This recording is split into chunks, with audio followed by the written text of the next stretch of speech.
You ever have one of those mornings where you walk into the shop, smell the ozone and the walnut sawdust, and just think, yeah, this is exactly where the world makes sense? Is that before or after you realized you left the glue cap off your Type Bond 3 days ago and now it's a solid amber tomb? Bold of you to assume I found the cap in the first place. No, today we're looking forward. It's June 1st, 2026. The air is warm, the projects are piling up, and we are diving into everything from laser blanking tech to how the next generation can get their schooling paid for without selling a kidney. It's a packed daily digest. We're talking industrial tech hitting the small shop, heavy duty scholarships in the trades, and how to actually make your hobby pay for its own expensive tooling habits. Let's start with the heavy metal. I was looking at what XP Fabrication is doing lately. They've gone all in on laser blanking. Now, for the folks listening who haven't spent their lives around a CNC laser, usually you cut the part, then you spend the next hour at a deburring station or a belt sander, grinding off those nasty little burrs until your fingers feel like they've been through a pepper mill. So basically, the fun part where you question every life choice that led you to metalworking.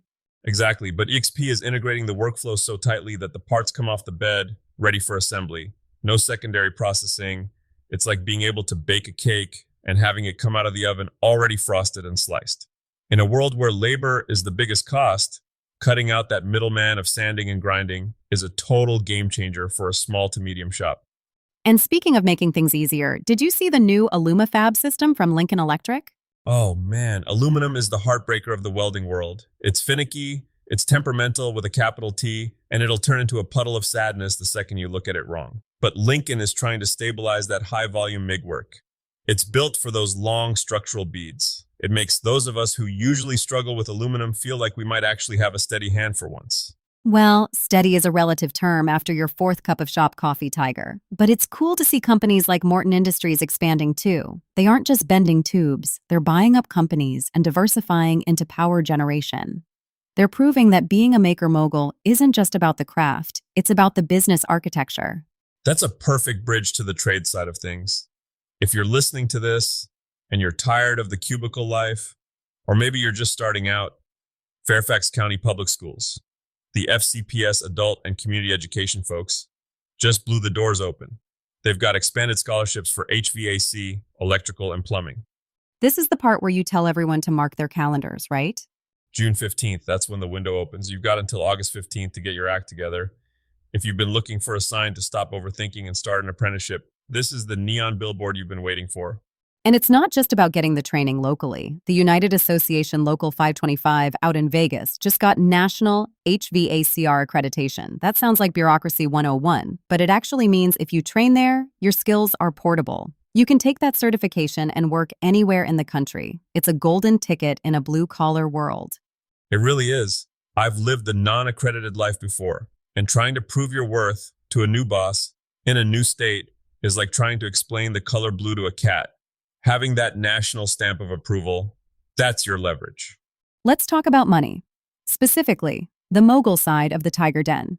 Shopify just released their 2026 profit roadmap, and the data is looking interesting.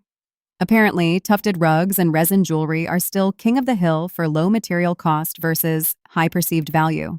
You know, I used to scoff at the fiber art stuff until I saw the margins. But for my brothers and sisters in the sawdust, the real scalability is in the CNC. I've been seeing these custom topographic maps, carving someone's hometown or their favorite mountain into a slab of reclaimed wood Why is that the winning move this year? because of the set it and forget it factor. I can have a CNC running a 6-hour 3D carve on a piece of local barnwood while I'm in the other room filming a tutorial or, let's be honest, cleaning up the mess I made yesterday. It's passive production. But the key, and this is the lesson I learned the hard way, is the story. Here we go. Give us the mogul tip. Look, a CNC carved sign is just a piece of wood with some grooves in it. You can buy that at any big box store. But if you tell the customer that the wood came from a 100-year-old dairy barn 3 miles down the road, and you show the process of how you salvaged it, now you aren't selling a sign, you're selling a piece of the landscape. That's how you move from a hobbyist price to a premium heirloom price. So basically, stop selling the tool and start selling the history. Precisely. No one cares about your bits per minute. They care about how it feels on their wall.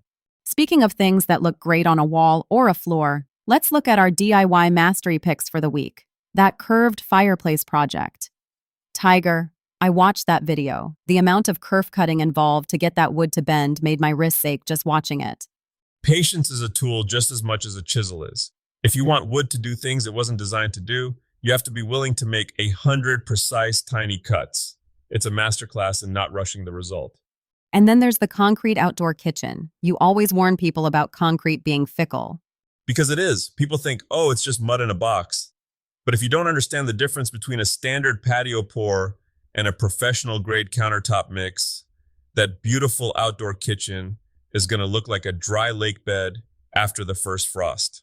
You've got to account for the thermal expansion and the reinforcement.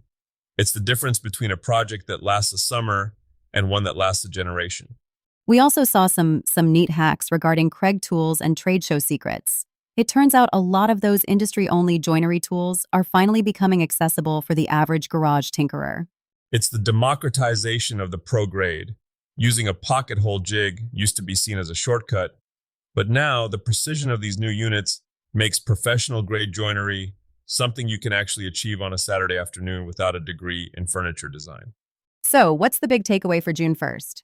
I think it's the realization that the gap between the industrial pro and the garage maker is shrinking every day. Whether it's a scholarship getting you into a trade or a laser blanker changing how we think about steel, the tools are getting better, but the heart of it is still the same. Which is? Being brave enough to start the cut. Whether you're writing a scholarship essay or terrifying yourself with an expensive piece of walnut, you just have to engage the blade. Well said. If you folks are ready to level up, head over to the TigerDen forums. We've got tips for those scholarship essays, a checklist for your first 10 CNC sales, and we want to see those concrete kitchen builds. Use the hashtag TigerDenDIY so we can see what you're cooking up. Stay hungry, stay humble, and for heaven's sake, keep building. We'll see you in the shop.